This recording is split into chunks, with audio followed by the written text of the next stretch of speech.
बातें नहीं।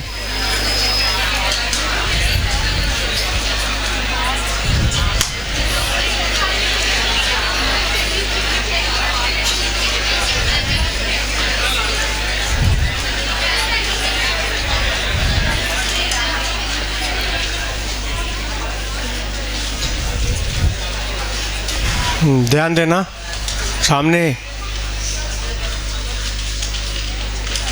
ये ऑर्गेनिक केमिस्ट्री का बेसिक फंडामेंटल टॉपिक है, बेसिक ऑर्गेनिक केमिस्ट्री या जनरल ऑर्गेनिक केमिस्ट्री।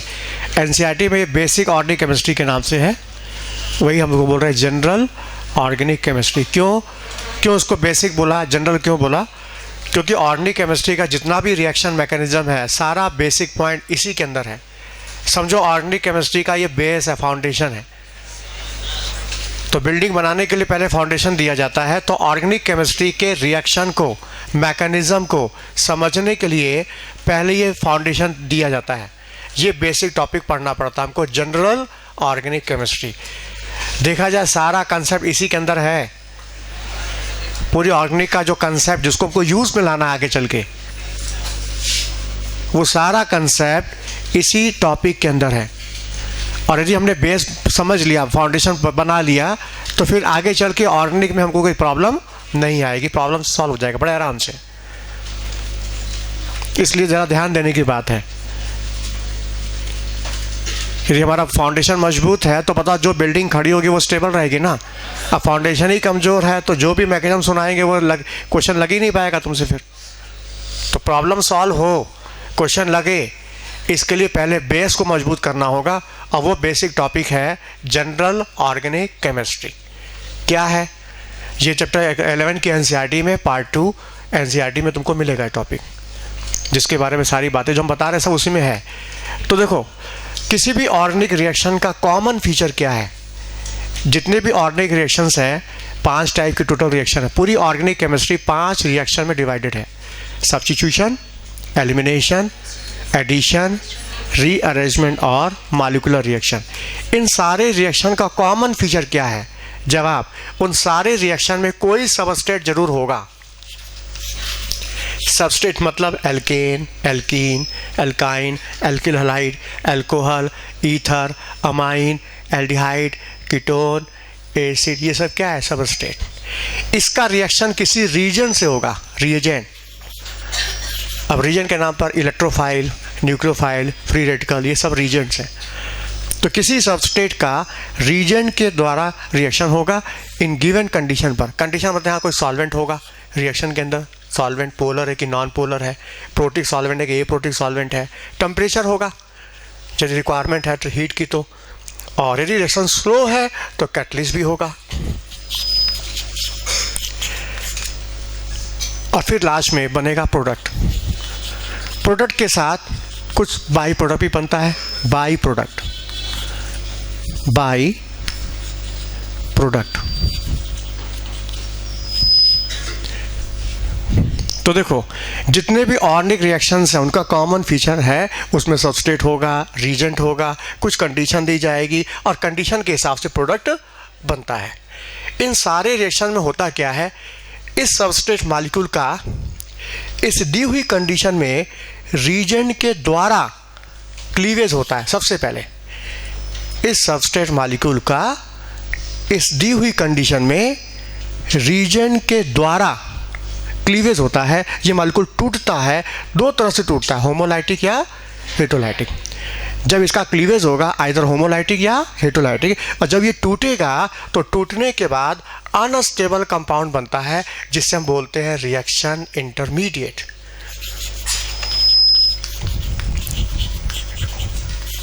ये इंटरमीडिएट कुछ देर के लिए बनता है, ये प्रोडक्ट नहीं है, ये कुछ देर का मेहमान है, कुछ देर के लिए आएगा। अब या तो कार्बोकेटायन होगा, या तो ये कार्बन आयन होगा, या तो फ्री रेडिकल होगा, या तो कार्बीन होगा, या तो बेंजाइन होगा। कोई रिएक्शन इंटरमीडिएट होगा जो कुछ देर के लिए बनेगा। होता क्या है? एक ही मॉलिक्यूल के टूटने से कई पॉसिबल इंटरमीडिएट बनते हैं। मान लो कार्बोकेटायन बन रहा है तो कार्बोकेटायन भी कई तरह का होता है, primary carbocation, secondary, tertiary, allyl, benzyl, different तरह के कार्बोकेटायन बनते हैं। फ्री रेडिकल बन रहा है तो वो भी कई तरह का फ्री रेडिकल होता है। होता क्या है कि सबस्ट्रेट मॉलिक्यूल के टूटने से जब बनता है इंटरमीडिएट, तो एक ही रिएक्शन से, एक ही मॉलिक्यूल से कई पॉसिबल इंटरमीडिएट बनते हैं। उन कई पॉसिबल इंटरमीडिएट में I1, I2, I3 कई पॉसिबल इंटरमीडिएट में जो इंटरमीडिएट ज़्यादा स्टेबल होता है वो पहले बनता है। जो इंटरमीडिएट ज़्यादा स्टेबल होगा पहले बनेगा, लार्ज अमाउंट में बन जाएगा, और वही इंटरमीडिएट रीजन से जाके कंबाइन कर जाएगा और कंबाइन करके उस रिएक्शन का मेजर प्रोडक्ट बनाएगा। मेजर मतलब ज़्यादा मात्रा में। होता है कहना है कि एक ही रिएक्शन में कई प्रोडक्ट बनते हैं, प्रोडक्ट भी कई बनते हैं, बाई प्रोडक्ट तो बनता ही बनता है, प्रोडक्ट भी कई बनते हैं, मेजर माइनर। जो ज़्यादा अमाउंट में बनता है उसको मेजर बोलेंगे, जो कम अमाउंट बनेगा उसको माइनर बोलेंगे। तो देखो ज़्यादातर जो ऑप्शंस आते हैं वो मेजर प्रोडक्ट ही पूछता है। किसी रिएक्शन का बोलेगा मेजर प्रोडक्ट बताइए क्या होगा, तो ज़्यादातर मेजर ही पूछा जाता है जिसकी मात्रा ज़्यादा हो। तो मेजर प्रोडक्ट जानने के लिए, किसी भी रिएक्शन का मेजर प्रोडक्ट क्या होगा इसको पहचानने के लिए हमें इंटरमीडिएट की स्टेबिलिटी देखनी पड़ती है। जो इंटरमीडिएट ज़्यादा स्टेबल होता है वो पहले बनता है, लार्ज अमाउंट में बनता है, और वही इंटरमीडिएट रीजन से जाके कंबाइन कर जाएगा और उस रिएक्शन का मेजर प्रोडक्ट बनाएगा। ये सारे रिएक्शन का एक कॉमन फीचर है। ऐसा नहीं कि 100% सारे रिएक्शन में इंटरमीडिएट बनता ही हो। कुछ ऐसे भी रिएक्शंस होते हैं जहाँ इंटरमीडिएट नहीं भी बनता, बल्कि वहाँ एक काल्पनिक स्टेज आता है जिसको बोलते हैं ट्रांजिशन स्टेज। ऐसा भी होता है, लेकिन मैक्सिमम रिएक्शन जो है ऐसे हैं जहाँ तुमको इंटरमीडिएट मिलेंगे, और जब मिलेंगे तो उनके साथ कंडीशन क्या है कि एक ही मॉलिक्यूल के टूटने से कई पॉसिबल इंटरमीडिएट बन जाएंगे। उन कई पॉसिबल इंटरमीडिएट में जो इंटरमीडिएट ज़्यादा स्टेबल होगा वो पहले बनेगा, लार्ज अमाउंट में बनेगा, और वही इंटरमीडिएट रीजन से कंबाइन करके उस रिएक्शन का मेजर प्रोडक्ट बनाएगा। तो हमें किसी भी रिएक्शन का मेजर प्रोडक्ट जानना है, आखिर इस रिएक्शन का मेजर प्रोडक्ट क्या होगा, तो इसको जानने के लिए पहले हमको क्या जानना होगा? सबसे पहले ये जानना होगा कि जो रिएक्शन तुम्हारे सामने है वो है कौन सा, वो किस टाइप का रिएक्शन है। सब्स्टिट्यूशन है, एलिमिनेशन है, एडिशन है, रीअरेंजमेंट है कि मॉलिक्यूलर रिएक्शन है।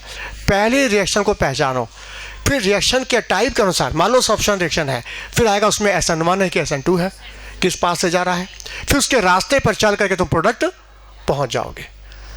होता क्या है कि हम रिएक्शन को पहचानते नहीं, सीधे पाथ लगाते हैं SN1 SN2, उसी में गलती कर बैठते हैं। पहले रिएक्शन को पहचानना सीख लो, आखिर ये प्रॉब्लम क्या है, सब्स्टिट्यूशन है कि एलिमिनेशन की, एडिशन की, रीअरेंजमेंट की, मॉलिक्यूलर रिएक्शन, जैसा टाइप उस हिसाब से आगे बढ़ना है। फिर उसके बाद मैकेनिज्म क्या है, जैसे मान लो सब्स्टिट्यूशन है तो SN1 SN2 का, मान लो एलिमिनेशन है तो E1 E2 होगा। E1 E2 SN1 SN2 तो मैकेनिज्म है, ये तो बात की बात है, ये सब्जी बनाने का तरीका है। लेकिन कौन सी सब्जी कहाँ यूज़ होगी पहले ये तो पता चले कि ये आइटम ब्रेकफास्ट का आइटम है कि लंच का आइटम है कि डिनर का आइटम है। अब हमको भूख लगी, रसोई में गए, खाना बनाना है, कुछ भी खाना है, तो पहले जाके देखेंगे ना क्या क्या रखा है रसोई में। हाँ, इस सामान से ब्रेकफास्ट का आइटम तैयार होगा, इससे लंच का आइटम तैयार होगा, इससे जो है डिनर का आइटम तैयार होगा। क्या ब्रेकफास्ट के आइटम को हम डिनर में इस्तेमाल करेंगे? अरे ब्रेकफास्ट के आइटम में कैलोरी ज़्यादा होनी चाहिए, क्योंकि ये बॉडी दिन भर वर्क करेगी, उसको एनर्जी चाहिए। तो ब्रेकफास्ट में ऐसा आइटम यूज़ होगा जिसमें कैलोरी ज़्यादा हो, मतलब मक्खन ज़्यादा हो, शुद्ध घी ज़्यादा हो। और तुम रात के समय डिनर के आइटम में मक्खन डालोगे, बटर डालोगे, देसी घी डालोगे, शुद्ध घी, कैलोरी ज़्यादा ले लोगे रात को, बॉडी वर्क करेगी नहीं। तो उसमें तुम शुद्ध घी का इस्तेमाल रात के समय, लेकिन मॉर्निंग में तुमको ब्रेकफास्ट तैयार करना है या लंच के टाइम में हो, तो उस केस में तुम्हारी ऐसी डाइट होनी चाहिए इसमें कैलोरी वैल्यू ज़्यादा। बात को समझो। तो तुमने रसोई में गए, वहाँ तुमको कुछ बनाना है, तो पहले ये जानना होगा कि ये आइटम से क्या तैयार हो सकता है। ये ब्रेकफास्ट का आइटम है, ये लंच का आइटम है, डिनर का आइटम है, ठीक है, ये ब्रेकफास्ट का आइटम है, तो वो आइटम कैसे बनेगा, ये है मैकेनिज्म। कैसे बनेगा वो मैकेनिज्म है, लेकिन पहले ये तो पता चले कि ये आइटम है किसका, ये ब्रेकफास्ट का है कि लंच का है कि डिनर का है। उसी तरह से कोई भी प्रॉब्लम मेरे सामने आया, पहले प्रॉब्लम को समझना होगा, आखिर ये प्रॉब्लम है क्या, कौन सा रिएक्शन है, सब्स्टिट्यूशन है, एलिमिनेशन है, एडिशन है कि रीअरेंजमेंट के मॉलिक्यूलर रिएक्शन है। अच्छा सब्स्टिट्यूशन है, सब्स्टिट्यूशन भी 3 तरह का होता है, न्यूक्लियोफिलिक सब्स्टिट्यूशन है, इलेक्ट्रोफिलिक सब्स्टिट्यूशन है कि फेट सब्स्टिट्यूशन है। जिस टाइप का रिएक्शन होगा फिर उस टाइप से मैकेनिज्म लगा करके हम प्रोडक्ट तक पहुंच जाएंगे। लेकिन हम लोग गलती क्या करते हैं, प्रॉब्लम देखते ही मैकेनिज्म लगाते थे खट से, SN1 SN2 E1 E2, यही नहीं जान रहे हैं कि वो रिएक्शन है, वो तो दूसरा रिएक्शन है, वो तो एडिशन रिएक्शन है। मतलब हम रिएक्शन को जब तक पहचानना नहीं सीखेंगे तब तक मैकेनिज्म जानते हुए भी प्रोडक्ट नहीं बना पाएंगे। और ये रिएक्शन को पहचानने की कला हम तुमको आज सिखा रहे हैं, जो कि इस पूरे ऑर्गेनिक केमिस्ट्री का मेन लेक्चर है। मतलब आज का लेक्चर तुम नहीं समझे और पूरा SN1 SN2 सब जान गए, प्रॉब्लम नहीं सॉल्व कर पाओगे, क्वेश्चन लगाते समय उलझ जाओगे फट से, क्योंकि तुमने रिएक्शन को पहचाना ही नहीं। आखिर ये है क्या प्रॉब्लम? देखो डॉक्टर के लिए, मरीज के लिए जब भी इलाज करना होता है सबसे मेन चैलेंज होता है डायग्नोसिस। आखिर इस मरीज को हुआ क्या है। यदि उसकी डायग्नोसिस प्रॉपर वे में हो गई, उसकी रोग का जांच हो गई कि आखिर वो क्या प्रॉब्लम है उसको, तो यदि डायग्नोसिस प्रॉपर वे में हो जाएगी तो उस मरीज का इलाज आसान हो जाता है। और जब डायग्नोसिस नहीं हुई है तो डॉक्टर अंदाज में ये भी दवाई खा लो, ये भी दवाई खा लो, ये भी खा लो, और जो कल का मरना आज ही मर जाएगा वो तो।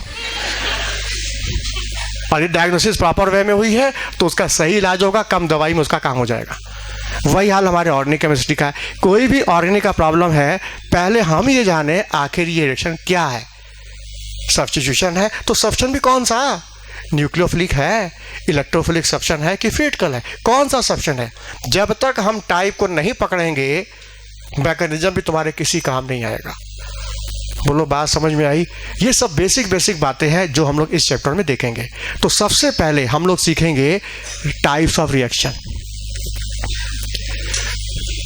जो कि तुम्हारे एनसीईआरटी में पेज नंबर 348 पर दिया हुआ है। उसी बात को हम समझाएंगे यहाँ पर, रिएक्शन को पहचानना सिखा देंगे। चलो रिएक्शन को हमने पहचान लिया, उसके बाद ये सबस्ट्रेट मॉलिक्यूल जो टूट रहा है, कैसे टूट रहा है? 2 टाइप से, होमोलाइटिक, हेटेरोलाइटिक। तो ये क्या है होमोलाइटिक, वो देखेंगे। टाइप्स ऑफ क्लीवेज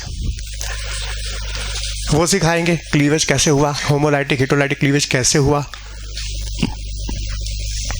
और ये मॉलिक्यूल जो टूट रहा है होमोलाइटिक या हेटेरोलाइटिक, किसके द्वारा? इस रीजन के द्वारा। आखिर रीजन की वजह से ही क्लीवेज हो रहा है, तो इस रीजन को भी पहचानना पड़ेगा। आएगा नेचर ऑफ रीजन, आएगा इलेक्ट्रोफाइल, न्यूक्लियोफाइल। 2 तरह का रीजन होता है, आइदर इलेक्ट्रोफाइल, न्यूक्लियोफाइल। तो इलेक्ट्रोफाइल क्या है, न्यूक्लियोफाइल क्या है, उसकी पहचान क्या है, उसकी ताकत क्या है, ये सारी बातें हम करेंगे नेचर ऑफ रीजन के अंदर। चलो क्लीवेज भी जान लिया, रीजन भी जान लिया, मॉलिक्यूल टूट भी गया, इंटरमीडिएट बन गया इंटरमीडिएट। मान लो कार्बोकेटायन बन गया, चलो तो कार्बोकेटायन भी कई बन रहा है, प्राइमरी भी, सेकेंडरी, टर्सरी, एलाइलिक, बेंजाइलिक सब बन रहा है। अब उन डिफरेंट कार्बोकेटायन में जो कार्बोकेटायन ज़्यादा स्टेबल होगा पहले बन जाएगा, लार्ज अमाउंट बनेगा, और वही इंटरमीडिएट रीजन से कंबाइन करके मेजर प्रोडक्ट बनाएगा। इसका मतलब मेजर प्रोडक्ट जानने के लिए हमें इंटरमीडिएट की स्टेबिलिटी खोजना होगा, और इंटरमीडिएट की स्टेबिलिटी खोजने के लिए हमको इफेक्ट लगाना पड़ेगा। इफेक्ट तो अब हम सिखाएंगे रिएक्शन इफेक्ट। मेरा चौथा हेडिंग होगा रिएक्शन इफेक्ट। रिएक्शन इफेक्ट तब आएगा inductive effect, electromeric effect, mesomeric effect, resonance effect, tautomeric effect, solvation effect, SIR, different तरह के इफेक्ट्स हैं वो सिखाएंगे। SIR स्टेरिक इनहिबिशन और रेजोनेंस, ये अलग अलग इफेक्ट्स हैं वो हम सिखाएंगे। और उस इफेक्ट को जानने के बाद तुमको स्टेबिलिटी खोजना आ जाएगा, और जो स्टेबल समझ में आएगा उसको रीजन से जोड़ देंगे, प्रोडक्ट बन जाएगा, मेजर प्रोडक्ट हमको मिल जाएगा। बात समझ में आई?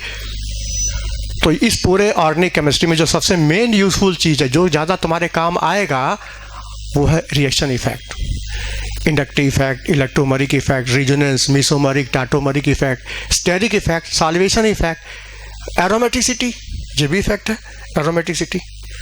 ये सारे इफेक्ट कैसे पहचानना है, कैसे इसको लगाना है, ये सब हम यहाँ सिखा देंगे। और ये इफेक्ट का महत्व उतना ही है जैसे खाना बनाने में मिर्च मसाले का होता है। अब तुमने मिर्च मसाला कायदे से नहीं यूज़ किया तो खाने का स्वाद ही बिगड़ जाएगा। अब तुमको सब्जी बनानी, तुमने एक से एक आइटम खरीद के लाए मार्केट से, लेकिन नमक नहीं डालो उसमें, वो सब्जी फेंकने लायक हो जाएगी, सब स्वाद ही नहीं मिलेगा उसमें बिना नमक के। तो जैसे मिर्च मसाले का रोल होता है खाना बनाने में, सेम वही रोल इस इफेक्ट का होता है। और जिसको मिर्च मसाले का ज्ञान हो जाए ना, वो एक अच्छा स्वादिष्ट खाना बना सकता है। और जिसको इफेक्ट लगाने आ जाए तो पूरी ऑर्गेनिक केमिस्ट्री उसकी मुट्ठी में आ जाएगी। ये बात बता दे तुमको। और शुरू में क्या होता है, जब किसी को खाना बनाना सिखाया जाए तो नाप तौल के डालते हैं, कितना चम्मच डालना है। लेकिन जब उसकी अपनी प्रैक्टिस हो जाती है तो उसके बाद नाप तौल ख़त्म हो जाता है, अंदाज में फेंकता है और खाना स्वादिष्ट बनता है। वो स्थिति इसमें भी आती है। वो बात प्रैक्टिस की है।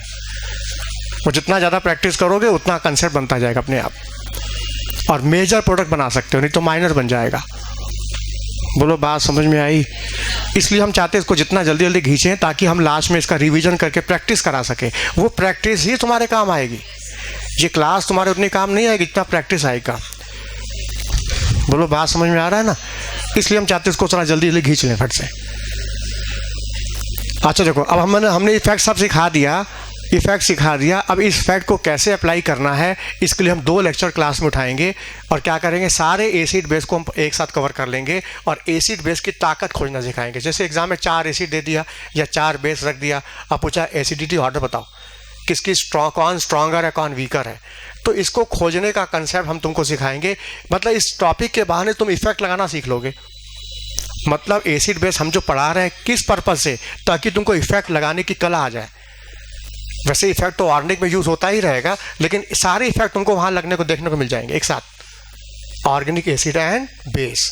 तो मेरा लास्ट हेडिंग होगा इसमें ऑर्गेनिक एसिड एंड बेस, वो हम सिखाएंगे। यहाँ पर 4 एसिड 4 बेस रख देगा और बोलेगा एसिडिटी ऑर्डर बताओ, विच acid stronger which is weaker. बोलो बात समझ में आई? तो इस टॉपिक में हम लोग इफेक्ट लगाने का कला सीखेंगे, कैसे अप्लाई करना है इफेक्ट को। तो ये है तुम्हारा टॉपिक पूरा जनरल ऑर्गेनिक केमिस्ट्री का।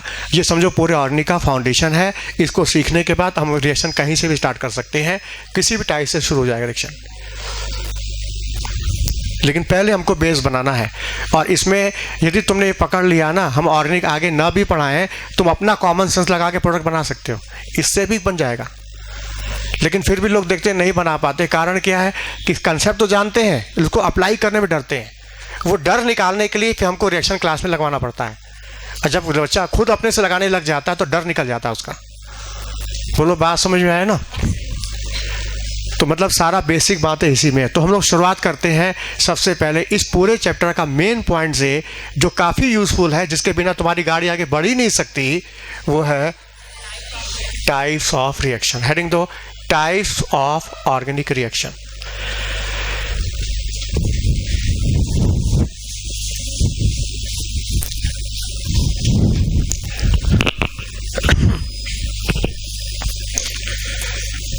Types of organic reaction.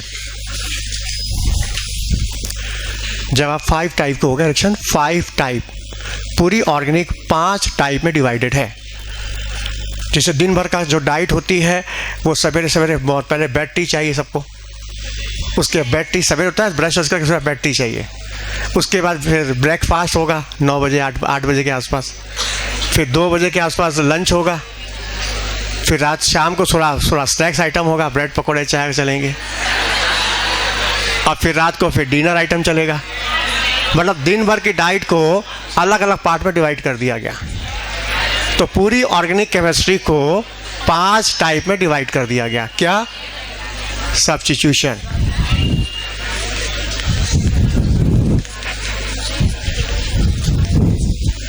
दूसरा एलिमिनेशन,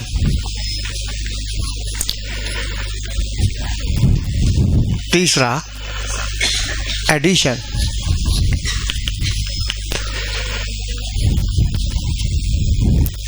चौथा है रीअरेंजमेंट, रीअरेंजमेंट रिएक्शन। पांचवा है molecular reaction.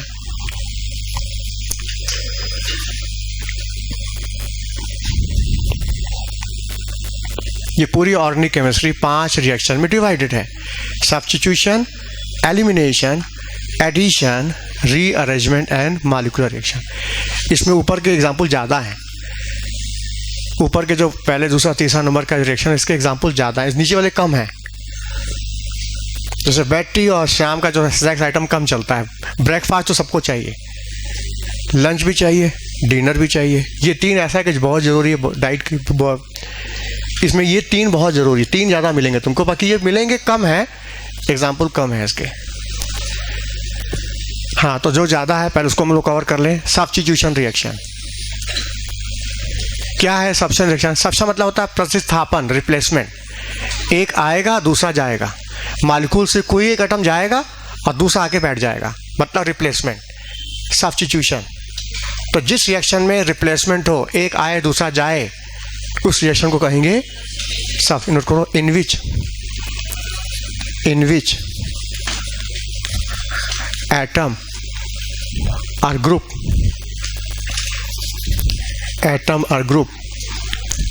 in a molecule replaced by another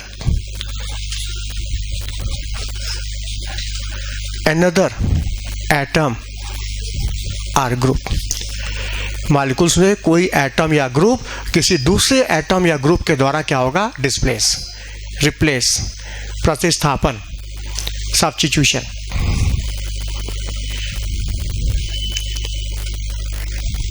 तो जब भी कहीं रिप्लेसमेंट दिख रहा है, कोई एक आ रहा है दूसरा जा रहा है, तो हम कहेंगे सब्स्टिट्यूशन है। अब जैसे पूरी क्लास को एक मॉलिक्यूल मान लो, ये पूरी क्लास मॉलिक्यूल, जितने स्टूडेंट बैठे सब एटम है, ये सब डिफरेंट तरह के एटम बैठे हैं यहाँ पर। फिर हमने क्या किया, किसी एक को क्लास से बाहर कर दिया और एक नए को एडमिशन ले लिया नया, मतलब एक गया दूसरा नया आ गया, तो संख्या तो मेंटेन रहेगी। तो क्लास में क्या हो गया? सब्स्टिट्यूशन हो गया। एक गया दूसरा आया, नंबर मेंटेन, संख्या maintain, this is the substitution. अच्छा, जो बाहर से आएगा वो कहाँ बैठेगा? जब वहीं बैठेगा जहाँ से जा रहा है। मान लो यहाँ से कोई हटा है, दूसरा भी यहीं आके बैठेगा, मतलब इनकमिंग ग्रुप उसी कार्बन पे बैठेगा जहाँ से आउटगोइंग ग्रुप। नोट करो, इनकमिंग ग्रुप, आने वाला group, incoming group attach to the same carbon, incoming group attached to the same carbon to which outgoing group was attached।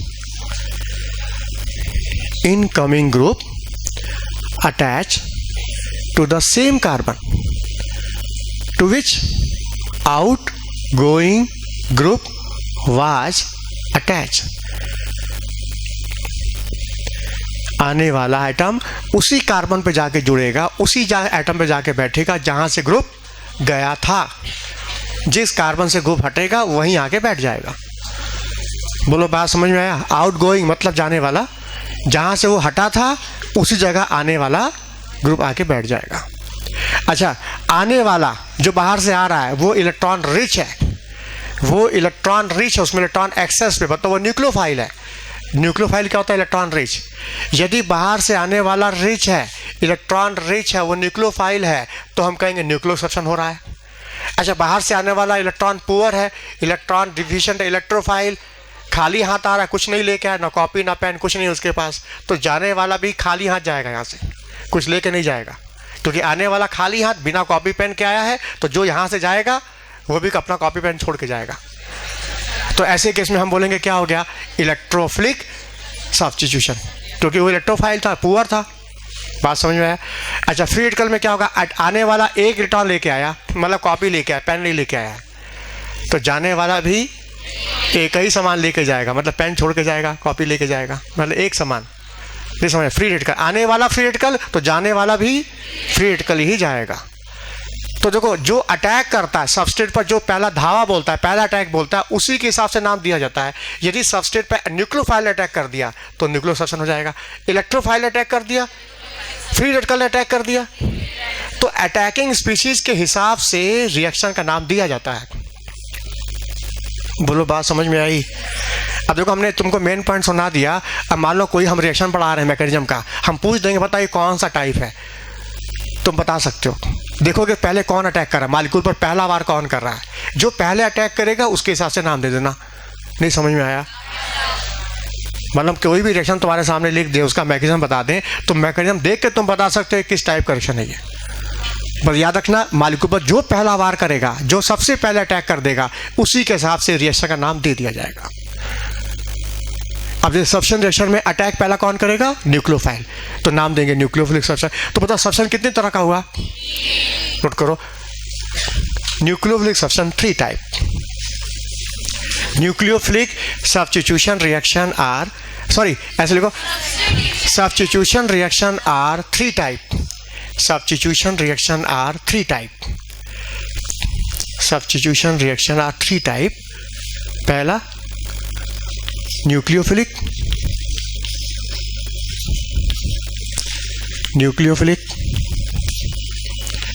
Substitution reaction. एक एक करके समझते चले साथ साथ ना, तब एक साथ लिखवाए ना, एक एक समझते जाए। पहले एक समझ लें, न्यूक्लियोसब्स्टिट्यूशन रिएक्शन ये है क्या? देखो सामने 3 टाइप समझ गया, न्यूक्लियोफिलिक सब्स्टिट्यूशन, इलेक्ट्रोफिलिक सब्स्टिट्यूशन और फ्री रेडिकल सब्स्टिट्यूशन रिएक्शन। हाँ, एक एक करके समझते चले साथ साथ ना। जैसे बात है न्यूक्लियोफिलिक सब्स्टिट्यूशन रिएक्शन, तो इसमें क्या होगा? अटैक करने वाला स्पीशीज क्या होगा? न्यूक्लियोफाइल। कोई इलेक्ट्रॉन रिच होगा, उस पर नेगेटिव चार्ज होगा, या तो उसके पास लोन पेयर होगा। समझो ये कंपाउंड है, हमने इसमें डाल दिया एक्वस KOH। ध्यान से देखो, इसमें K+OH-। पोटेशियम जो होता है नोबल गैस कॉन्फ़िगरेशन प्राप्त कर चुका है, और जो नोबल गैस को प्राप्त कर लेता है वो इनर्ट हो जाता है, फिर किसी से रिएक्ट नहीं करता, ये इनर्ट है। लेकिन ये, हाँ ये देखो जो नेगेटिव चार्ज है, ये नेगेटिव चार्ज, ये इलेक्ट्रॉन रिच है, यहाँ पर ये न्यूक्लियोफाइल का रोल प्ले करेगा क्योंकि इलेक्ट्रॉन रिच है। होगा क्या? ये इलेक्ट्रॉन रिच इस कार्बन पर अटैक करेगा, उसको लिविंग ग्रुप को भगा देगा। ये जाके इस पर अटैक करेगा, लिविंग ग्रुप को भगाएगा। तो यदि सामने कोई न्यूक्लियोफाइल बैठा है, अटैक करने वाला कौन है? न्यूक्लियोफाइल, और लिविंग ग्रुप बैठा है। लिविंग ग्रुप मतलब जाने वाला, लिविंग ग्रुप उसको बोलते हैं जो लीव, छुट्टी हो गई उसकी। लीव एप्लीकेशन देते हैं ना स्कूल में, छुट्टी की एप्लीकेशन, लीव एप्लीकेशन। अब ये छुट्टी हो गई, अब ये घर छोड़ के जा रहा है, इस घर को छोड़ के जा रहा है। जब जाएगा तभी ना कोई नया आएगा, बिना जाए तो आ ही नहीं सकता ये।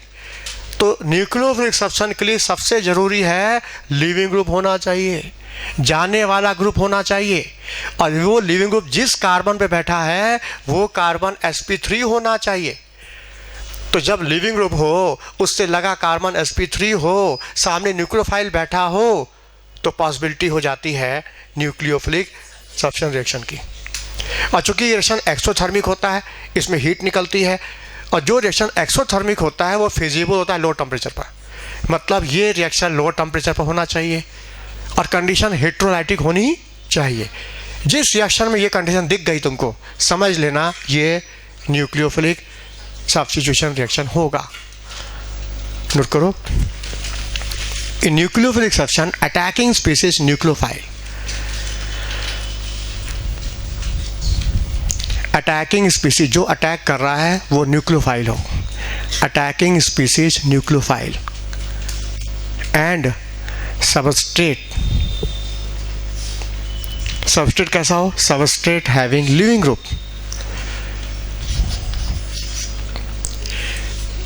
Substrate having leaving group. Nucleophilic substitution reaction occur in presence of nucleophile. हो गया? Nucleophilic substitution reaction occur if the attacking species is nucleophile. हो गया? Attacking species nucleophile and the substrate having leaving group, substrate having leaving group and the living group attached to the carbon, living group attached to the carbon should be sp3. Living group attached to the carbon should be sp3.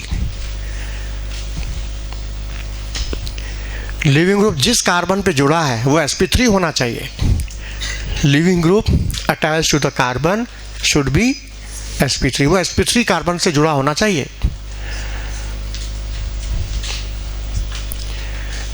हाँ बताओ, leaving group की पहचान क्या है? मतलब जो group छोड़ के जा रहा है उसकी पहचान क्या होगी?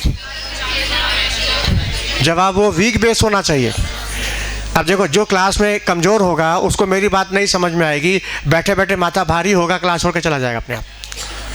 बात समझ आएगी नहीं? हम कहेंगे weaker the best good leaving group.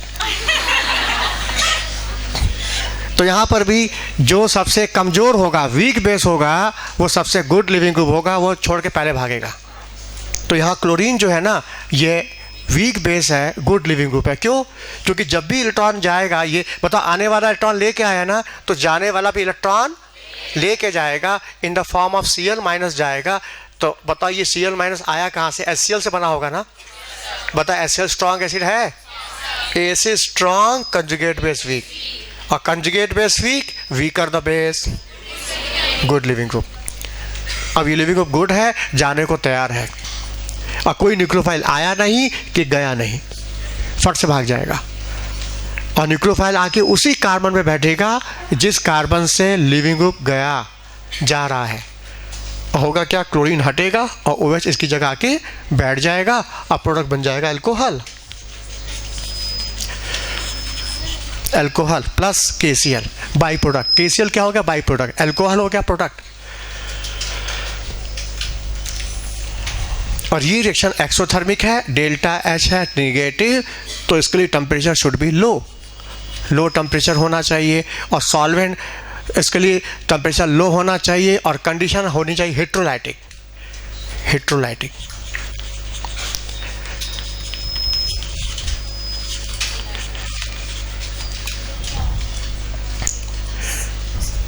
बातें नहीं नोट किया? तो न्यूक्लियोफिलिक सब्सटेंस की पहचान क्या है? जिस मॉलिक्यूल में लिविंग ग्रुप दिख जाए, और लिविंग ग्रुप से लगा कार्बन sp3 दिख गया, sp3, और सामने न्यूक्लियोफाइल दिख गया, कंडीशन हेट्रोलाइटिक दिख गई, समझ, टेम्परेचर लो दिख गया, समझ लेना this is the nucleophilic substitution reaction. और ऐसे रिएक्शन की संख्या हमारे NCERT में 200 से ज़्यादा है, मोर देन 200. एल्किल हैलाइड का चैप्टर है, अल्कोहल का चैप्टर है, ईथर का चैप्टर है, अमाइंस के चैप्टर में ये रिएक्शन तुमको मिलेंगे.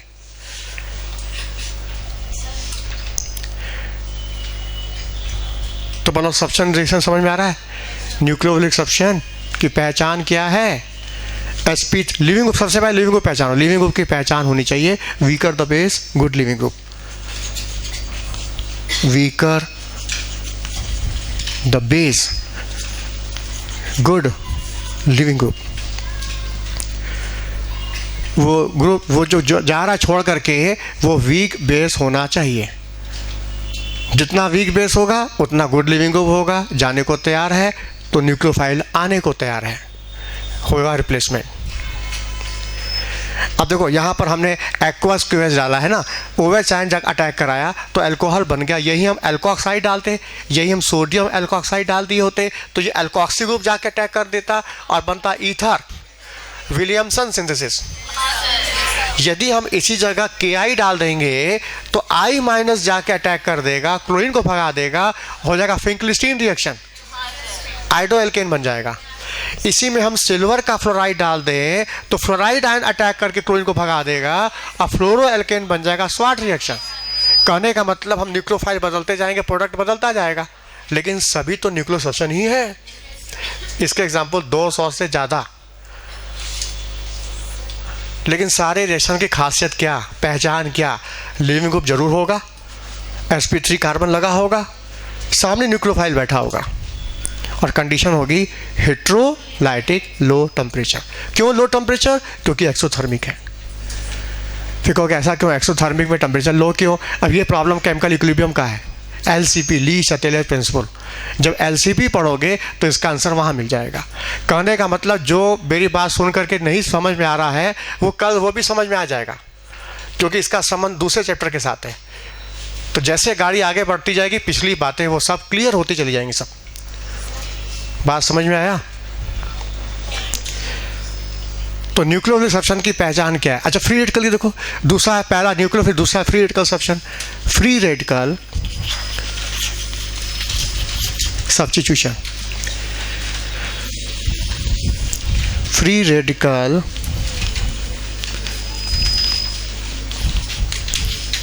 सब्स्टिट्यूशन। हाँ, इसमें कंडीशन होगी होमोलाइटिक। ये होमोलाइटिक कंडीशन में रिएक्शन होगा,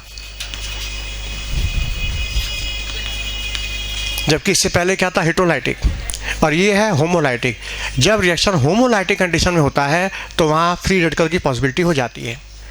अब होमोलाइटिक क्या है? हेल्पर।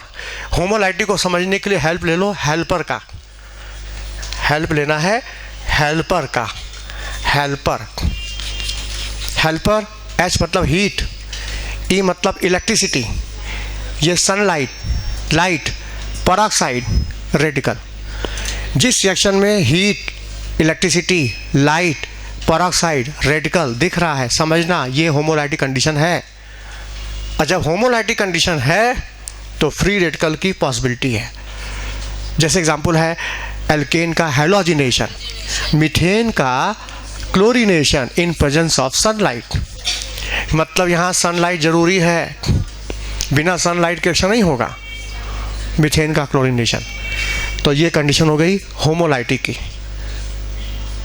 और रिएक्शन को प्रोसीड कराने के लिए sp3 कार्बन यहाँ भी चाहिए, यहाँ भी सबस्ट्रेट कैसा हो? सबस्ट्रेट sp3 कार्बन होना चाहिए। यदि sp3 कार्बन है, उसमें हाइड्रोजन लगा है, कंडीशन होमोलाइटिक है, तो वहाँ फ्री रेडिकल सब्स्टिट्यूशन होगा और ये हाइड्रोजन क्लोरीन के द्वारा रिप्लेस हो जाएगा, सब्स्टिट्यूशन। नोट करो, in free radical substance condition should be homolytic,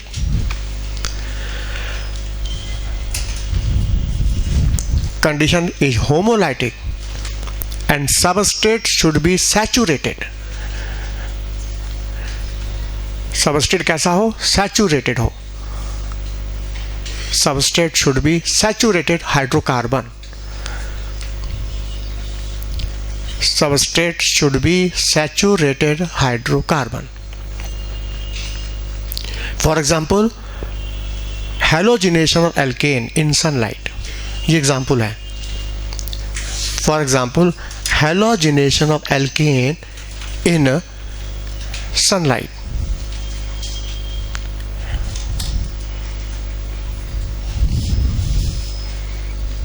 halogenation of alkene in sunlight, ये एग्जाम्पल है फ्री रेडिकल सब्स्टिट्यूशन का।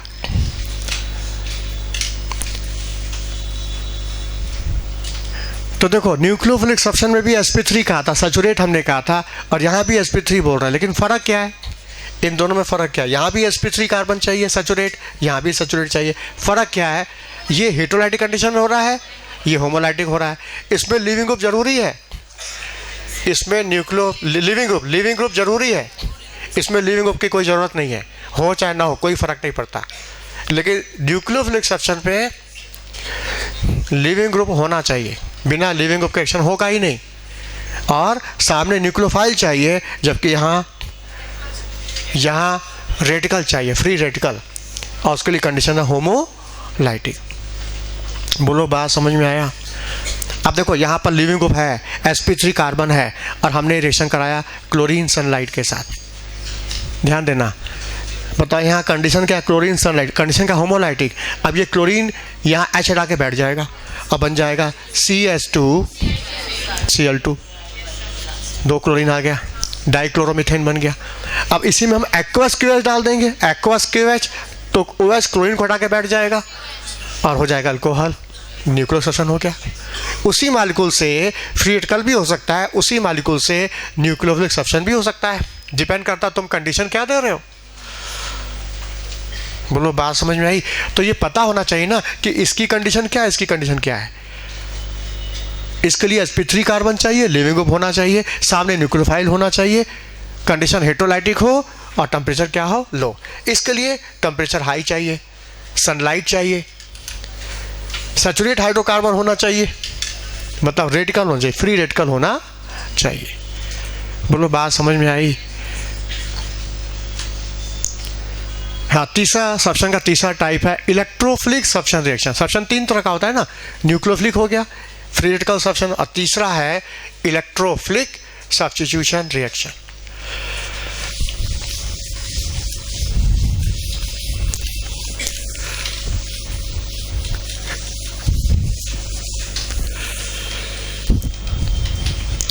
इलेक्ट्रोफिलिक तीसरा है, थर्ड टाइप है सब्स्टेंस का, तीसरा टाइप हो गया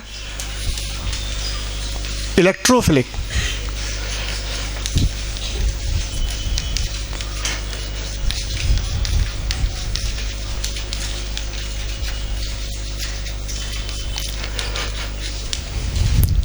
हाँ, इसमें अटैक करने वाला स्पीसीज क्या होगा, electrophile.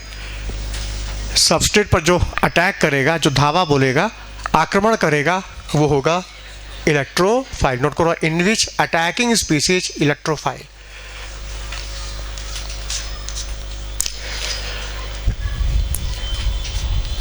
In which attacking species electrophile.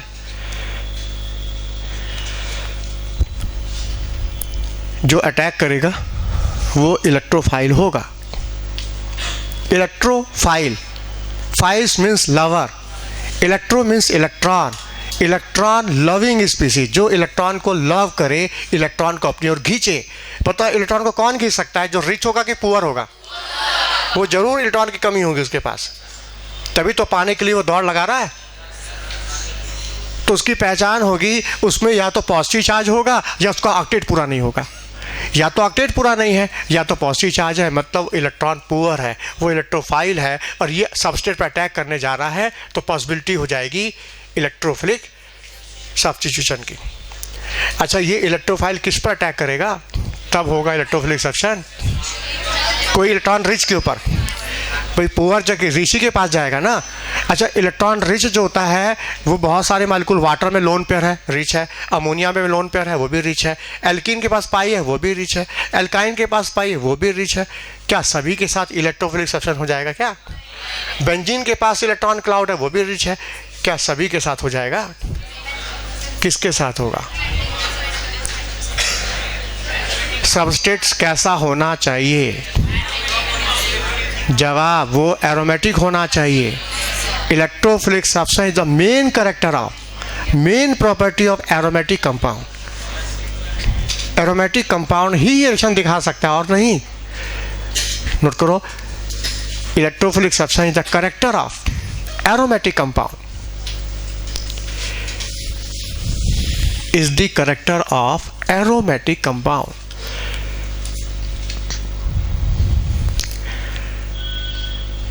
is the character of aromatic compound.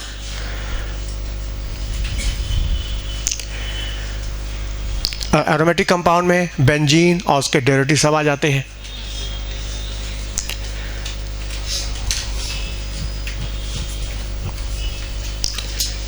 हाँ, पीछे क्या प्रॉब्लम है बोलो?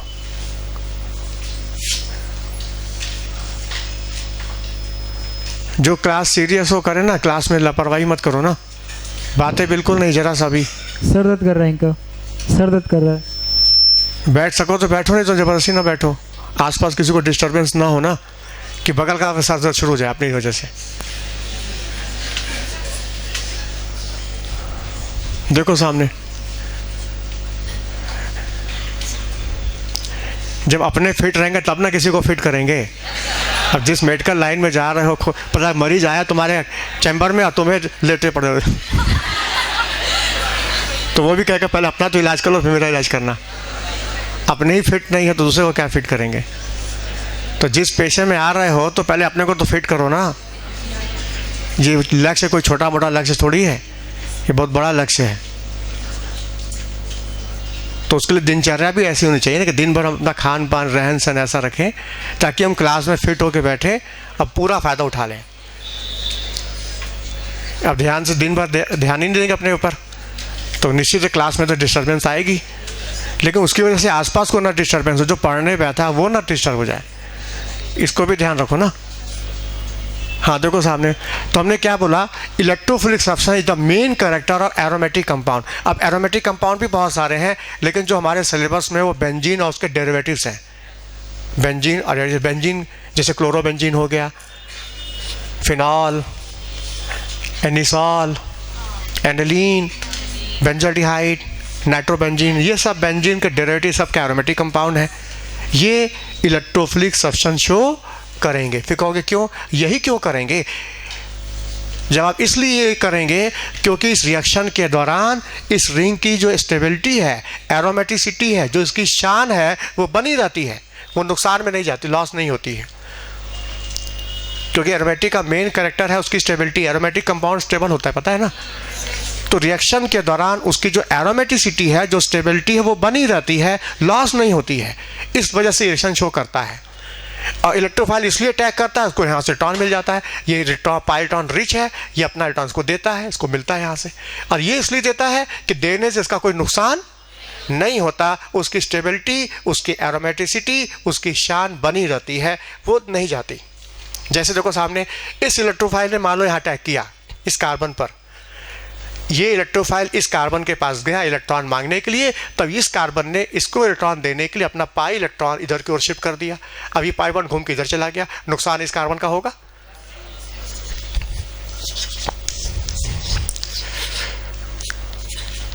यहां पर आएगा पॉजिटिव चार्ज।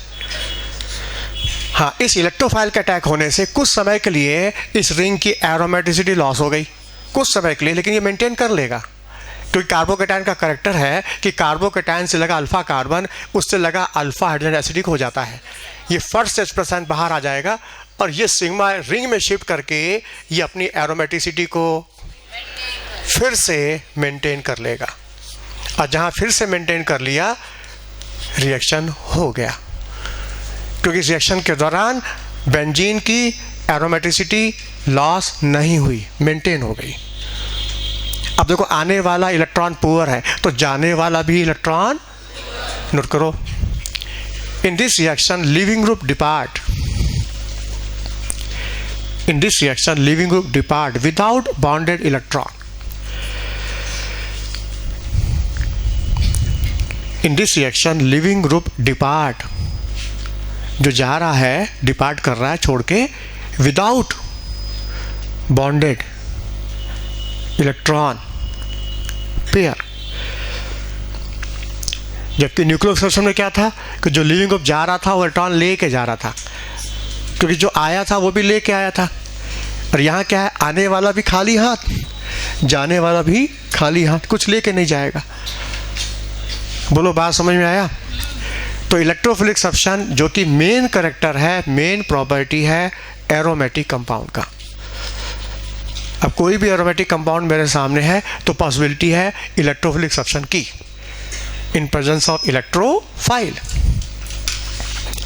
अब इसके एग्जांपल तुम्हारे एनसीईआरटी में है, जैसे कि क्लोरीनेशन ऑफ बेंजीन, बेंजीन का क्लोरीनेशन कराते हैं इन प्रेजेंस ऑफ FeCl3, ब्रोमेशन कराते हैं FeBr3 के प्रेजेंस में।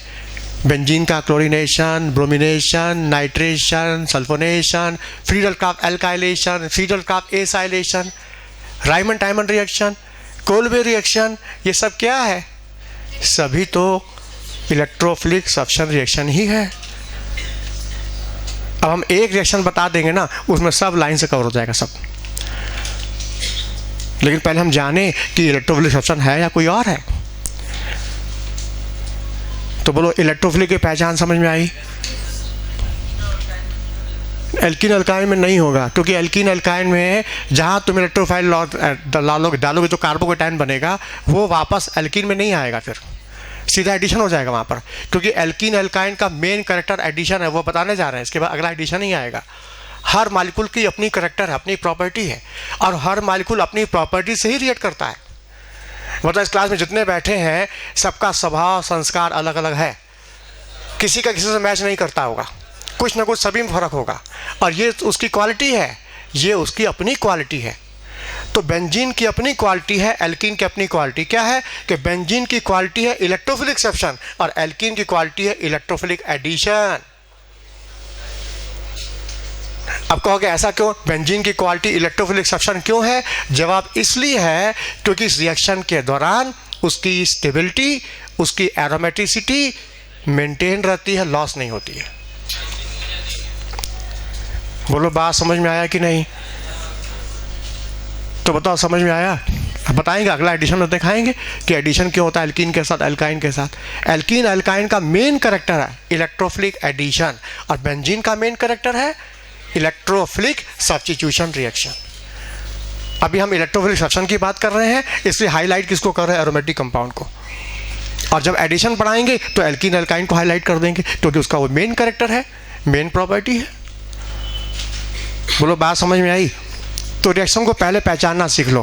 तो nucleophilic substitution, free radical, electrophilic, तीनों सब्स्टिट्यूशन है, लेकिन तीनों में फ़र्क समझ में आया कि नहीं? हाँ, न्यूक्लियोफिलिक सब्स्टिट्यूशन में अटैक करेगा न्यूक्लियोफाइल, फ्री रेडिकल में अटैकिंग फ्री रेडिकल होगा, और इलेक्ट्रोफिलिक में अटैकिंग स्पीसीज इलेक्ट्रोफाइल होगा। न्यूक्लियोफिलिक सब्स्टिट्यूशन सैचुरेट कंपाउंड का कैरेक्टर है, लिविंग ग्रुप होना चाहिए, और फ्री रेडिकल के लिए सैचुरेट होना चाहिए, लिविंग ग्रुप कोई मायने नहीं रखता है।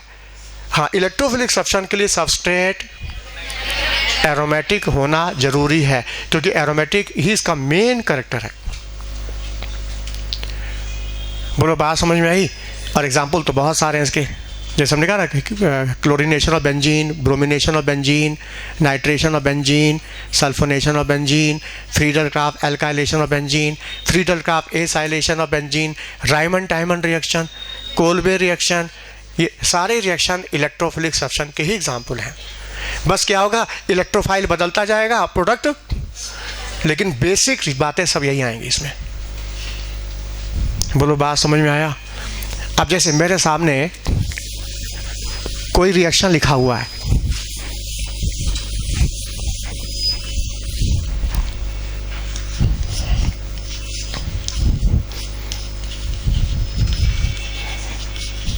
और हमने इसमें डाल दिया KCl। अब हम बेंजीन को देख करके सोच रहे हैं कि सर ने बताया था बेंजीन का मेन कैरेक्टर इलेक्ट्रोफिलिक सब्स्टिट्यूशन है, मतलब बेंजीन तुमने जहां देख लिया दिमाग में क्लिक कर गया इलेक्ट्रोफिलिक सब्स्टिट्यूशन। अरे इलेक्ट्रोफिलिक सब्स्टिट्यूशन के लिए बेंजीन तो सबस्ट्रेट चाहिए, सामने इलेक्ट्रोफाइल भी तो होना चाहिए, जबकि सामने क्या है देखो, ये तो न्यूक्लियोफाइल बैठा हुआ है। जब सामने न्यूक्लियोफाइल बैठा है मतलब यहाँ तो न्यूक्लियोफिलिक सब्स्टिट्यूशन की पॉसिबिलिटी हो रही है, लेकिन ये तब होगा जब sp3 कार्बन होना चाहिए, लिविंग ग्रुप लगा होना चाहिए। तो बताओ ये लिविंग ग्रुप है, sp3 कार्बन दिख रहा है, मतलब ये दौड़ लगाएगा, यहाँ जाके बैठेगा, क्लोरीन भाग गया और Cl की जगह CN आके बैठ गया, प्रोडक्ट बन गया। मान लो इस जगह KCN की जगह हमने क्लोरीन डाल दिया, सनलाइट, जहां सनलाइट दिख गया मतलब क्लिक कर गया, अरे ये तो होमोलाइटिक एडिशन है, और होमोलाइटिक में तो फ्री रेडिकल बनता है, मतलब ये फ्री रेडिकल सब्स्टिट्यूशन हो सकता है। अच्छा, फ्री रेडिकल सब्स्टिट्यूशन के लिए सैचुरेट हाइड्रोकार्बन कहा गया था, sp3 कार्बन कहा गया था।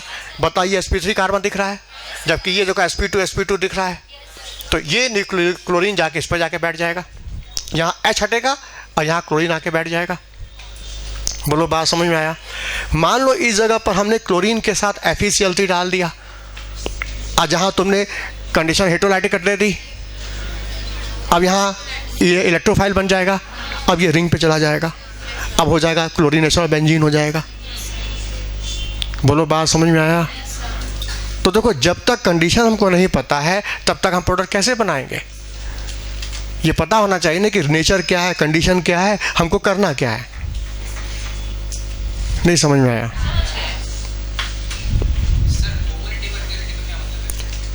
देखो, होमोलाइटिक हेटेरोलाइटिक अभी बोलेंगे तो उसमें 1 घंटा लग जाएगा, है ना। अभी हम टाइप पर हैं, जब टाइप कवर होगा फिर क्लीवेज आएगा, फिर क्लीवेज के बाद रीजेंट आएगा, मतलब एक एक बात को हम खोलते जाएंगे ना। अभी पहले हम टाइप तो पूरा कर लें, फिर आएगा होमोलाइटिक हेटेरोलाइटिक क्या है। होम पर इतना समझ लो, जब बॉन्ड का इक्वल डिवीजन होगा तो होमोलाइटिक, और अनइक्वल डिवीजन होगा तो, और होमोलाइटिक में फ्री रेडिकल बनता है और हेटेरोलाइटिक में चार्ज बनता है, कार्बोकेटायन कार्बेनायन। इतना समझ लो, बाकी सारी बातें आगे खोलेंगे। बोलो मेरी बात समझ में आई? तो देखो जैसी कंडीशन होगी उसी हिसाब से हम प्रोडक्ट बनाएंगे, लेकिन कंडीशन पता तो हो ना कि न्यूक्लियोफिलिक सब्सटेंस की क्या कंडीशन है, फ्री रेडिकल की कंडीशन क्या है, और इलेक्ट्रोफिलिक सब्सटेंस की क्या कंडीशन है। बोलो बात समझ में आया? ये हो गया पहला टाइप, हो गया सब्स्टिट्यूशन रिएक्शन हो गया। हाँ, आगे बढ़ने से पहले वो आइसोमर की शीट हम डिस्कस करेंगे, क्योंकि 2 दिन से पेंडिंग रखा हुआ है आइसोमर वाली शीट। हाँ बोलो।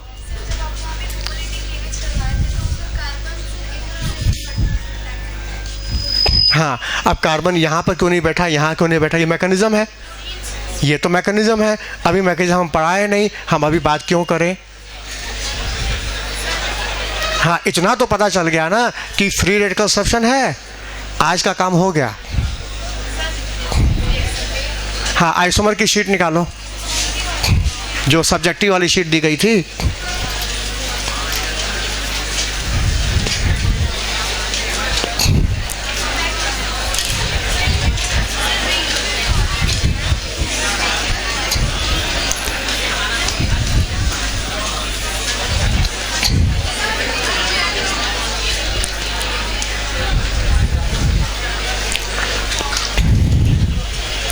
हाँ, क्वेश्चन नंबर 8 तक हो चुका है, क्वेश्चन नंबर 8 तक का डिस्कशन करा चुके हैं, क्वेश्चन नंबर 9 से करना है।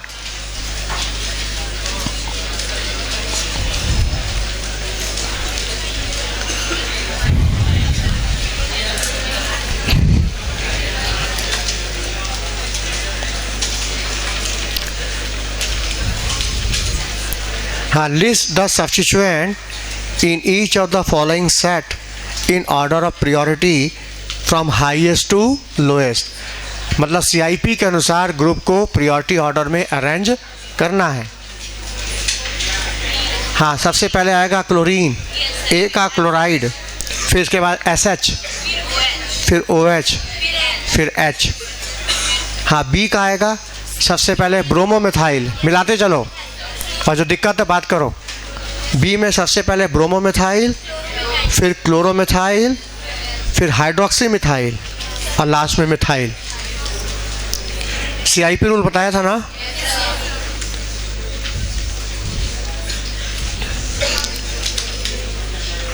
हाँ, सी में सबसे पहले OH, फिर CHO, फिर CH3, फिर H। डी में सबसे पहले टर्सरी ब्यूटाइल, फिर विनाइल, फिर आइसोप्रोपाइल। टर्सरी ब्यूटाइल सबसे पहले आएगा, फिर विनाइल आएगा, फिर आइसोप्रोपाइल आएगा। नहीं, पहले विनाइल। कट बॉन्ड तो pi bond break and duplicate करो, तो पहले के बाद 2 कार्बन आएगा, फिर कार्बन आएगा, जबकि आइसोप्रोपाइल पे 2 कार्बन के बाद तीसरे नंबर पर कोई कार्बन नहीं है।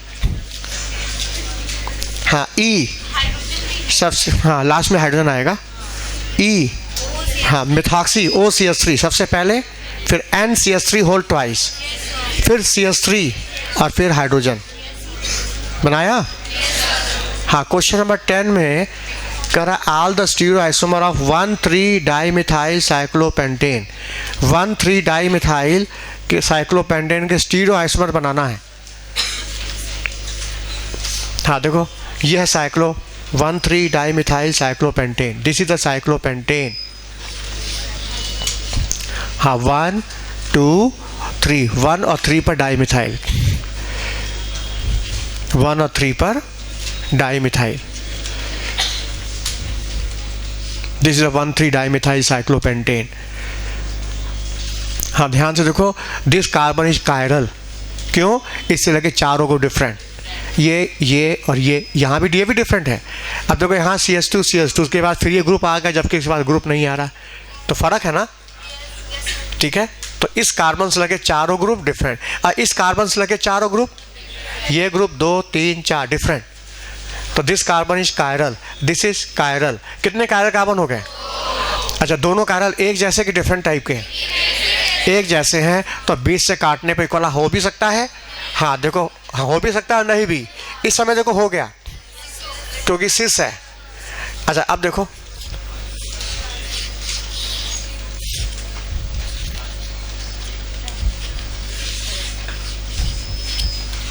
हाँ, इसको 20 से काटे तो इक्वल हाफ हो गया, मतलब इस पर प्लेन ऑफ सिमेट्री है, दिस इज ऑप्टिकल इनएक्टिव, ये हो गया मीसो। और इसको 20 से काटो इक्वल हाफ नहीं हुआ, मतलब ऑप्टिकल एक्टिव है। और कंफर्म करने इसका मिरर इमेज बनाएंगे, इसका मिरर इमेज बनाएंगे, सुपरइम्पोज सुपरइम्पोज। अच्छा, इसका मिरर इमेज बनाओ, सुपरइम्पोज कर जाएगा, और सुपरइम्पोज कर गया ऑप्टिकल इनएक्टिव, नहीं किया ऑप्टिकल एक्टिव। अब उसमें एक डेक्स्ट्रो होगा, दूसरा, तो टोटल ऑप्टिकल आइसोमर कितने हो गए? हाँ, 3, 1 2 3। इसमें ये दोनों आपस में कराएंगे डायस्टीरोमर, ये आपस में डायस्टीरोमर, और ये आपस में कराएंगे इनएंशियोमर।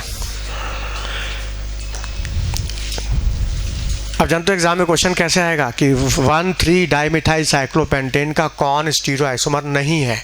तो 3 ऑप्शन में एक चौथा ऑप्शन ऐसा बना देगा कि इस मिथाइल ग्रुप को उठा करके यहाँ लगा देगा। बोलो, समझ में आया? पता, ये तीनों तो आइसोमर थे, अब इसको उठा के इधर लगा देंगे तो पता नाम ही बदल गया तब तो स्टीरियो आइसोमर कहाँ हुआ? स्टीरियो आइसोमर का मतलब क्या? फार्मूला सेम, स्ट्रक्चर सेम, तो स्ट्रक्चर फार्मूला नाम ही बदल गया। नहीं समझ में आया? मतलब एग्जाम में क्या होगा कि साइक्लोपेंटा 1,3 डाइमिथाइल का कौन स्टीरियो आइसोमर नहीं है, तो इन 3 के अलावा जो चौथा बना होगा वो नहीं होगा। नेक्स्ट, कहाँ पे है क्वेश्चन नंबर? हाँ, 11 में discuss the stereochemistry for each of the following compound. इसमें जो कंपाउंड दिए हैं उनकी स्टीरियोकेमिस्ट्री बतानी है, मतलब कौन ऑप्टिकल है और कौन ज्योमेट्रिकल। स्टीरियो में यही होता है ना, ऑप्टिकल और ज्योमेट्रिकल। हाँ बताओ, ए क्या है? बोलो। हाँ, ऑप्टिकल। बी क्या है?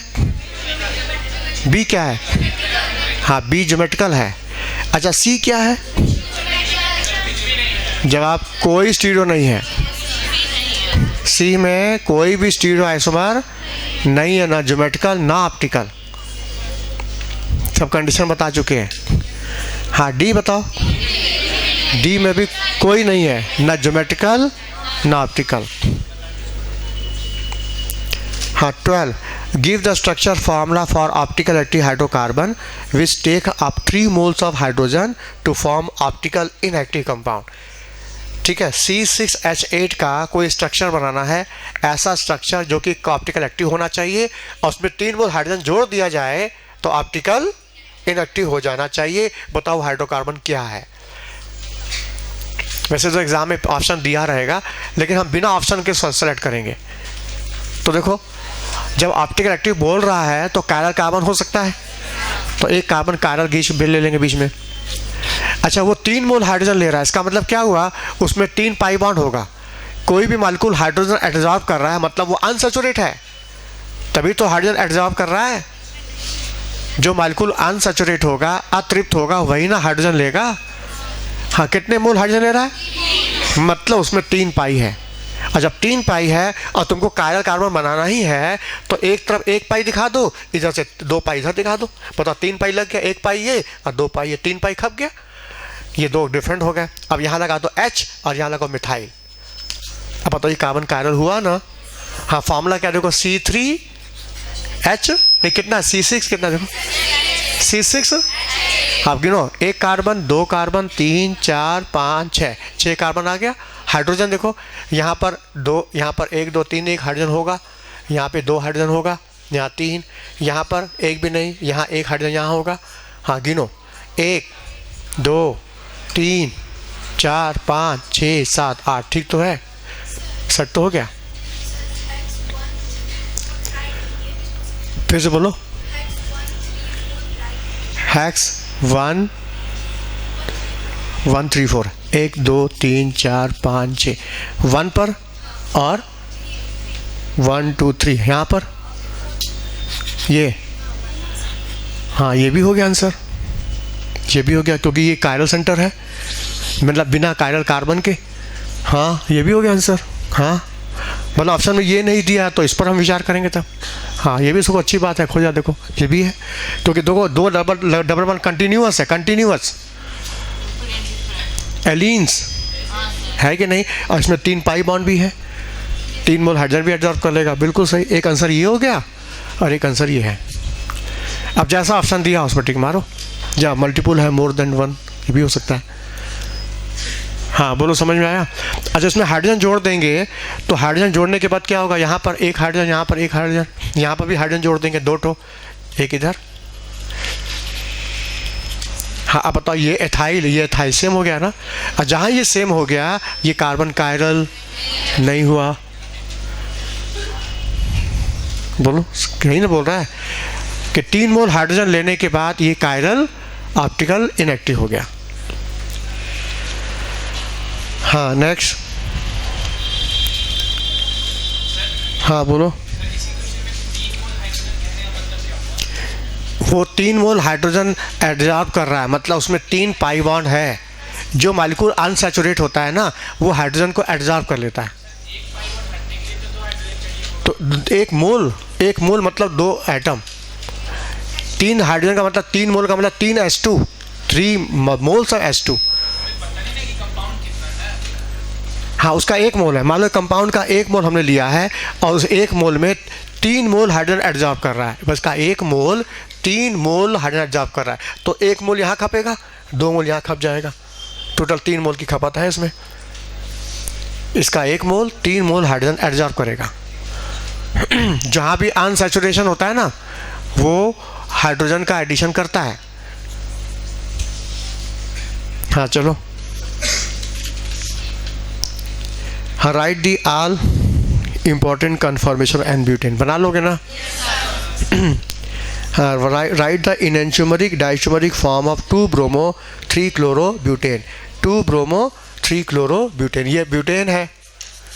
2 पर क्लोरो, 2 पर ब्रोमो और 3 पर क्लोरो ब्यूटेन। हाँ, इसका इनएंटियोमर डाइसोमरिक फॉर्म ड्रॉ करना है। हाँ बताओ, इसमें कितने कायरल कार्बन है?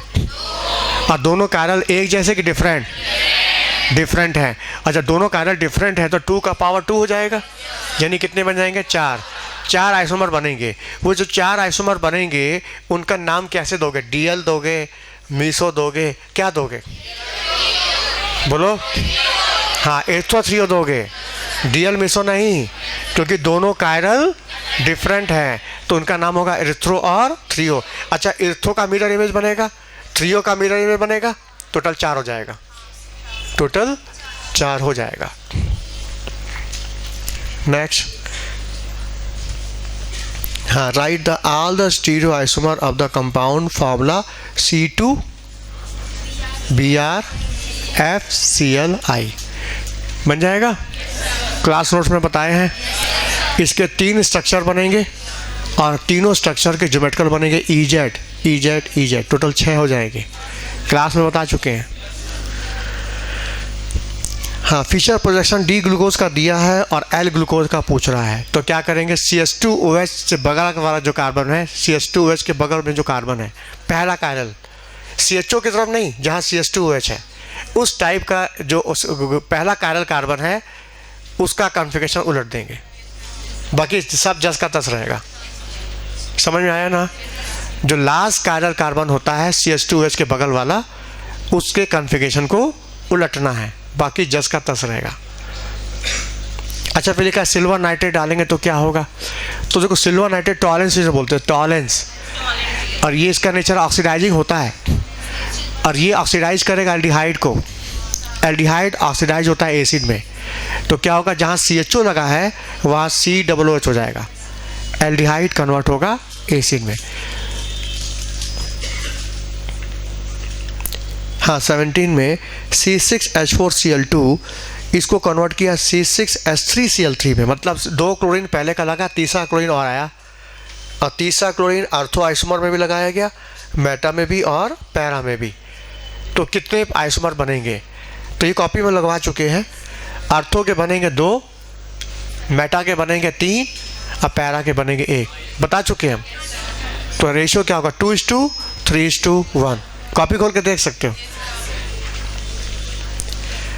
अच्छा, right structure isomer of the compound. 4 Easter बनने चाहिए, बन रहे कि नहीं? हाँ, ये बना लेना, जिसको जो मेरे पास सोल्यूशन है मैं देख के मिला लेना। 19 देयर आर 3 अमाइड C3H7NO के 3 अमाइड बनाना है, उसमें से एक अमाइड ऐसा होना चाहिए जिसका मेल्टिंग पॉइंट बॉइलिंग पॉइंट कम होगा। बता सकते हो वो अमाइड कैसा होगा?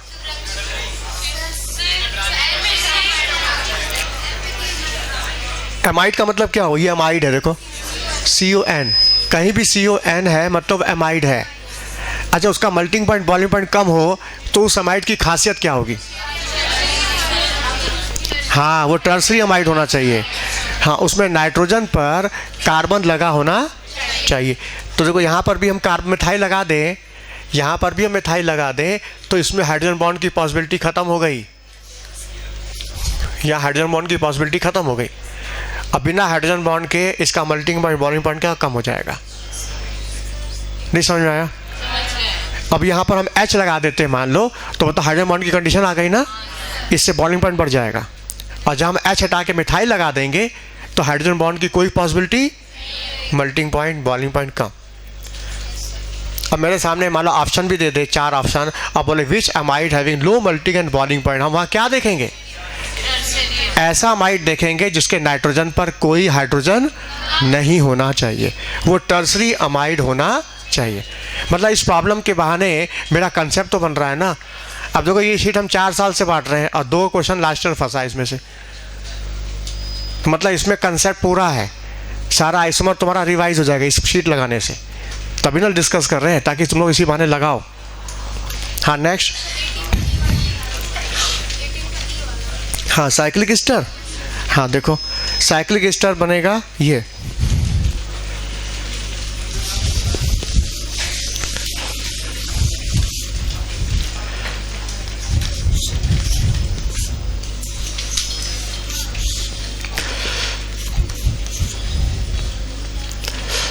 हाँ देखो साइक्लिक एस्टर, ये एस्टर है। एस्टर क्या होता है? COOR, ये एस्टर है COO। अब देखो COO, ये एस्टर और ये साइकिल हो गया, उसमें साइकिल भी है और एस्टर भी है, साइक्लिक एस्टर। बोलो समझ में?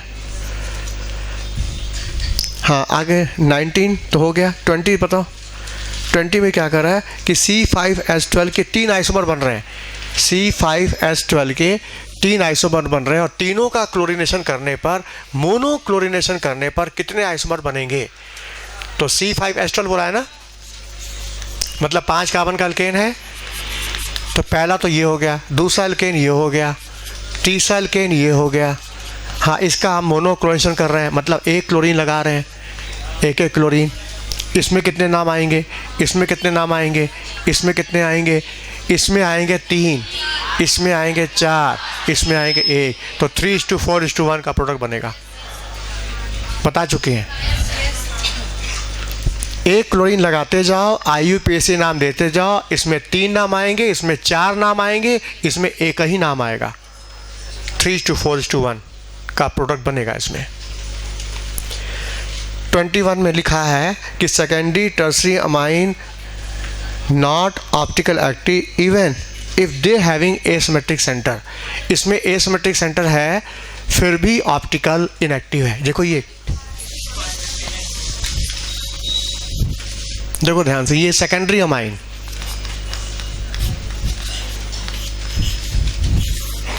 सेकेंडरी अमाइन अमोनिया का, अमाइन कहाँ से बना? अमोनिया से बना है ना। तो सेकेंडरी अमाइन का मतलब 2 हाइड्रोजन हट करके अल्काइल लगना चाहिए, तो 2 हाइड्रोजन हटा के अल्काइल लगा दिया, तो बताइए सेकेंडरी अमाइन हो गया। देखो ये अमोनिया है ना, हमने एक H हटा के C लगाया, प्राइमरी अमाइन, ये हो गया सेकेंडरी। अब इसको हटा देंगे तो टर्सरी हो जाएगा। अभी सेकेंडरी अमाइन की बात है, तो अब देखो दिस इज कायरल सेंटर, क्यों? इससे लगे चारों ग्रुप डिफरेंट है ना, सेकेंडरी अमाइन है, डिफरेंट ग्रुप लगे हैं यहाँ सब।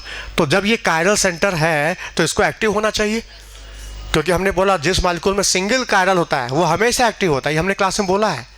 जिस मॉलिक्यूल में सिंगल कायरल होगा हमेशा एक्टिव होगा, तो बताओ दिस इज कायरल सेंटर है ना, इससे लगा 1 2 3 4 डिफरेंट है ना, तो इसको ऑप्टिकल एक्टिव होना चाहिए। पोलारीमीटर में ये कंपाउंड प्लेन पोलराइज को रोटेट करना चाहिए, लेकिन एक्सपेरिमेंट करने पर ये ऑप्टिकल एक्टिविटी शो नहीं कर रहा है, क्यों? क्यों नहीं कर रहा है? जवाब, इसका बुक में जवाब लिखा है अम्ब्रेला इफेक्ट। इसका रीजन दिया अम्ब्रेला इफेक्ट। ये अम्ब्रेला इफेक्ट क्या है? देखो, घर से छाता लेके निकले थे बाहर, हवा चल रही थी, डायरेक्शन चेंज हो गया उसका, फिर हमने अपना डायरेक्शन चेंज कर दिया, फिर सीधा हो गया, फिर जाने लगे आगे तो फिर टेढ़ा हो गया। मतलब छाते का ओरिएंटेशन लेफ्ट राइट चेंज हो रहा है। मतलब देखो क्या है, इस लोन पेयर बॉन्ड पेयर के बीच रिपल्सन है, तो रिपल्सन की वजह से लोन पेयर अपवर्ड तो बॉन्ड क्या downward, lone pair upward bond downward. अच्छा, लोन पेयर जब डाउनवर्ड तो बॉन्ड क्या अपवर्ड। तो मतलब ये lone pair bond pair repulsion की वजह से कभी लेफ्ट कभी राइट, कभी लेफ्ट कभी राइट, कभी डी कभी एल, कभी डी कभी एल, और इतना रैपिडली इंटरचेंज हो रहा है कि एक्टिव फॉर्म आइसोलेट नहीं हो पा रहा है। अम्ब्रेला इफेक्ट नहीं समझ में आया? कायरल सेंटर होते हुए भी ये ऑप्टिकल एक्टिविटी इसलिए नहीं शो कर रहा है क्योंकि डीएल का रैपिडली इंटर कन्वर्जन है ड्यू टू अम्ब्रेला इफेक्ट। अब मान लो इसी लोन पेयर को हम किसी दूसरे अल्काइल को दे दे, प्रोपाइल को हमने दे दिया, मान लो दे दिया। हाँ, अब बताओ, अब ये लोन पेयर इंगेज हो गया, अब बॉन्ड बन गया। अब बताओ ये अब लोन पेयर नहीं है, अब ये ऑप्टिकल हो गया, ये ऑप्टिकल एक्टिव हो गया। जब लोन पेयर ही नहीं है तो लोन पेयर बॉन्ड पर रिपल्सन नहीं है, और रिपल्सन नहीं है तो फ्लिपिंग भी नहीं होगी, लेफ्ट राइट भी नहीं होगा, मॉलिक्यूल एक्टिव हो गया। बोलो समझ में आया? हाँ। 22 ब्यूटीन 2 ज्योमेट्रिकल शो करता है लेकिन साइक्लोहेक्सीन ज्योमेट्रिकल शो नहीं करता। ये ज्योमेट्रिकल शो नहीं करता, जबकि ब्यूटीन 2 ये ज्योमेट्रिकल शो करता है। तो ये डबल बॉन्ड ये ज्योमेट्रिकल शो क्यों नहीं करता?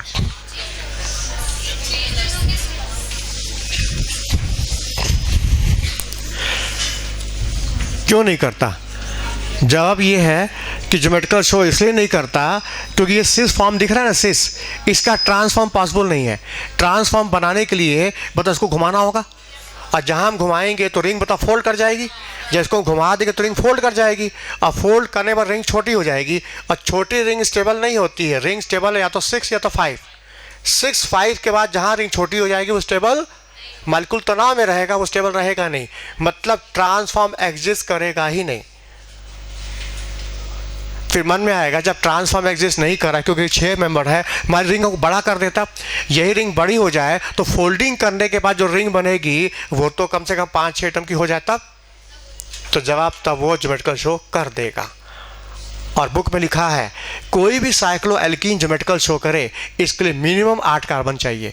8 कार्बन का कोई भी साइक्लो एल्कीन है वो ज्योमेट्रिकल शो करेगा, ये ज्योमेट्रिकल शो करेगा, क्योंकि फोल्ड करने के बाद जो रिंग बनेगी वो 5 मेंबर बन जाएगी, और 5 मेंबर रिंग स्टेबल है। क्यों बेयर स्ट्रेन थ्योरी पढ़ाए थे ना, सबसे स्टेबल है 6 मेंबर और 5 मेंबर। तो इसको जब हम फोल्ड करेंगे तो जो रिंग बनेगी फोल्डिंग के बाद ट्रांस, वो 5 मेंबर है, स्टेबल है, मतलब ये ज्योमेट्रिकल शो करेगा, लेकिन ये शो नहीं करेगा। अब देखना चाहते हो कि फोल्डिंग के बाद वो 5 मेंबर रिंग कैसी होगी?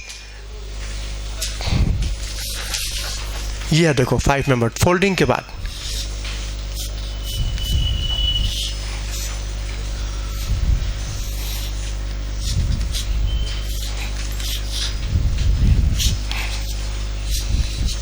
हाँ देखो, एक पहला कार्बन, दूसरा, तीसरा, चौथा, पांचवा, छठा, सातवां, आठवां, 8 कार्बन का है ये। 1 2 3 4 5 6 7 8।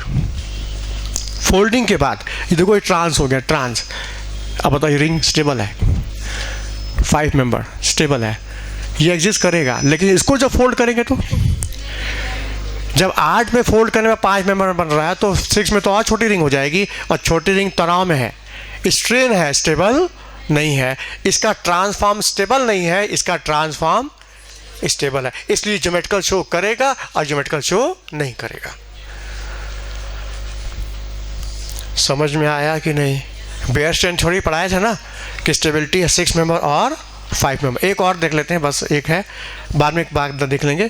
क्वेश्चन नंबर 23, CH3CO NHCH3 ये ज्योमेट्रिकल आइसोमर शो करता है लो टेम्परेचर पर, क्यों?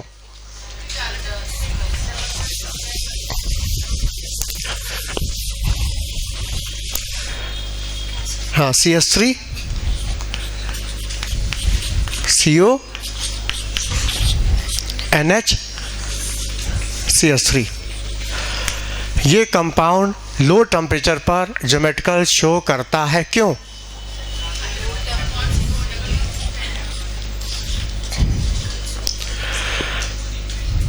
देखो ध्यान से, तुम लोग को टाटोमर पढ़ाए थे हम। टाटोमर की कंडीशन है उसमें विड्रॉइंग ग्रुप होना चाहिए, पाई बॉन्ड होना चाहिए, विड्रॉइंग ग्रुप से लगा अल्फा कार्बन sp3 होना चाहिए और उस पर कम से कम एक अल्फा हाइड्रोजन होना चाहिए, और एक लाइन में कहें उसमें एसिडिक हाइड्रोजन होना चाहिए। ये बात हम सुनाए थे और कहा था उसके दो फॉर्म एग्जिस्ट करेंगे, कीटो और इनॉल। उसमें कीटो फॉर्म ज़्यादा स्टेबल होता है, इनॉल फॉर्म, और जो फॉर्म ज़्यादा स्टेबल होता है वो एग्जिस्ट करता है हाई टेम्परेचर पर, और जो कम स्टेबल है वो एग्जिस्ट करेगा लो टेम्परेचर पर। ये नेचर का नियम है, जो मालिक्यूल ज़्यादा स्टेबल है वो हाई टेम्परेचर पर एग्जिस्ट कर जाएगा, और जो कम स्टेबल होगा वो एग्जिस्ट करेगा लो टेम्परेचर पर।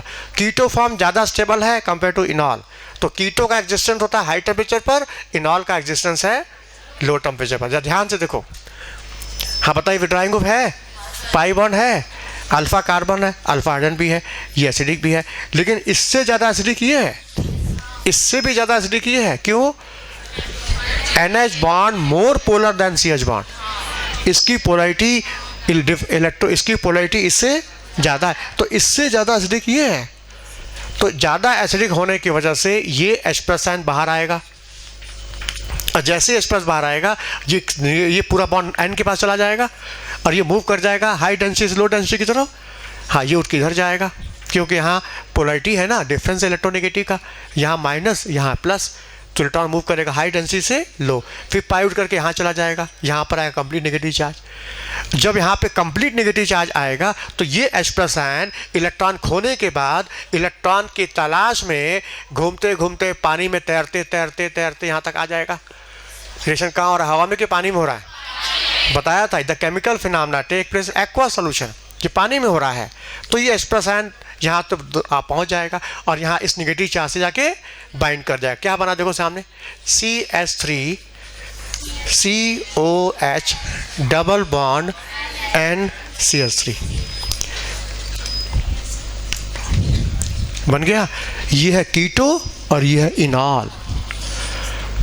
इसको बोलते हैं अमाइडो, इसको बोलते हैं इमाइडो। अमाइडो इमाइडो हम दे चुके नाम।